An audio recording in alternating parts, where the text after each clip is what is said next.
Resort में विवाह नई सामाजिक बीमारी। कुछ समय पहले तक शहर के अंदर मैरिज हॉल में शादियां होने की परंपरा चली, परंतु वह दौर भी अब समाप्ति की ओर है।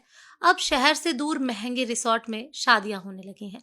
शादी के 2 दिन पूर्व से ही ये रिसोर्ट बुक करा लिए जाते हैं और शादी वाला परिवार वहां शिफ्ट हो जाता है। आगंतुक और मेहमान सीधे वहीं आते हैं और वहीं से विदा हो जाते हैं। जिसके पास 4 पहिया वाहन है वही जा पाएगा, 2 पहिया वाहन वाले नहीं जा पाएंगे। बुलाने वाले भी यही स्टेटस चाहते हैं और वह निमंत्रण भी उसी श्रेणी के अनुसार देता है। 2-3 तरह की श्रेणियां आजकल रखी जाने लगी हैं।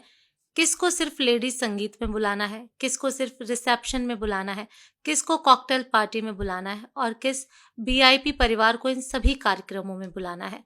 इस निमंत्रण में अपनापन की भावना खत्म हो चुकी है। सिर्फ मतलब के व्यक्तियों को या परिवार को आमंत्रित किया जाता है। महिला संगीत में पूरे परिवार को नाच गाना सिखाने के लिए महंगे कोरियोग्राफर 10-15 दिन ट्रेनिंग देते हैं। मेहंदी लगाने के लिए आर्टिस्ट बुलाए जाने लगे। मेहंदी में सभी को हरी ड्रेस पहनना अनिवार्य है। जो नहीं पहनता उसे हीन भावना से देखा जाता है, लोअर कैटेगरी का मानते हैं। फिर हल्दी की रस्म आती है। इसमें भी सभी को पीला कुर्ता पजामा पहनना अति आवश्यक है। इसमें भी वही समस्या है, जो नहीं पहनता उसकी इज्जत कम होती है। इसके बाद बर निकासी होती है।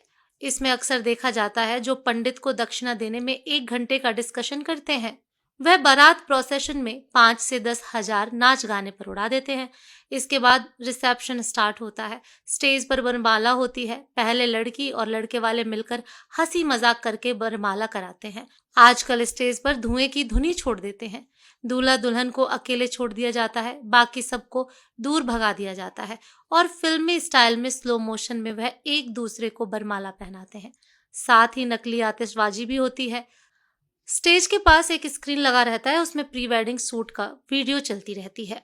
प्रत्येक परिवार अलग अलग कमरे में ठहरेगा, जिसके कारण दूर दराज से आए बरसों बाद रिश्तेदारों से मिलने की उत्सुकता कहीं खत्म सी हो गई है, क्योंकि सब अमीर हो गए हैं, पैसे वाले हो गए हैं। मेल मिलाप और आपसी स्नेह खत्म हो चुका है। रस्म अदायगी पर मोबाइल से बुलाए जाने पर कमरे से बाहर निकलते हैं। सब अपने को एक दूसरे से रईस समझते हैं और यही अमीरियत का दंभ उनके व्यवहार से भी झलकता है। कहने को तो रिश्तेदारों की शादी में आए हुए होते हैं, परंतु अहंकार उनको यहाँ भी नहीं छोड़ता। वे अपना अधिकांश समय करीबियों से मिलने के बजाय अपने अपने कमरों में ही गुजार देते हैं। हमारी संस्कृति को दूषित करने का बीड़ा ऐसे ही अति संपन्न वर्ग ने अपने कंधों पर उठाए रखा है। मेरा अपने मध्यम वर्गीय समाज बंधुओं से अनुरोध है, आपका पैसा है, आपने कमाया है, आपके घर खुशी का अवसर है, खुशियां मनाएं, पर किसी दूसरे की देखा देखी नहीं। कर्ज लेकर अपने और परिवार के मान सम्मान को खत्म मत करिए।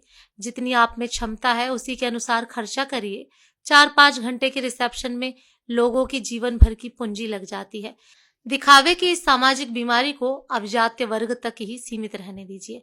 अपना दाम्पत्य जीवन सर उठा के स्वाभिमान के साथ शुरू करिए और खुद को अपने परिवार और अपने समाज के लिए सार्थक बनाइए। धन्यवाद।